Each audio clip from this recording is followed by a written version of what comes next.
कराची के इलाके क्लिफ्टन में अफगान कौंसल खाने के अंदर तर्क कलामी के बाद गोलियां चल गईं। गार्ड और अफगान कौंसलेट के एहलकार में किसी बात पर पहले झगड़ा हुआ और गार्ड ने फायर खोल दिया। गोलियां लगने से सीनियर अफसर मोहम्मद जकी जाँ बहक हो गया। फायरिंग की इत्तला पर रेंजर्स और पुलिस ने अफगान कौंसल खाने को घेरे में ले लिया। रेंजर्स ने फायरिंग में मुलव्विस गार्ड को गिरफ्तार करके असला कब्जे में ले लिया।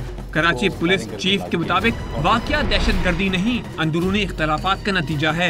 DIG आजाद खान ने मीडिया को बताया कि गार्ड अफगान शहरी है। अफगान कॉन्सुलेट के अंदर ही वाकया हुआ है। वहाँ पे उनके एक सिक्योरिटी गार्ड हैं जो अफगान कॉन्सुलेट के ही सिक्योरिटी गार्ड हैं और अफगान नेशनल हैं। उन्होंने फायरिंग की है अंदर लॉबी के अंदर, और इनके थर्ड सेक्रेटरी हैं जकी अदू, जो अफगान कॉन्सुलेट के थर्ड सेक्रेटरी हैं। उनको फायरिंग करके उन्होंने मारा है। दूसरी जानिब IG सिंध ने अफगान कौंसुलेट में फायरिंग के वाक़े का नोटिस ले लिया है और DIG साउथ से वाक़े की फौरी रिपोर्ट तलब कर ली है।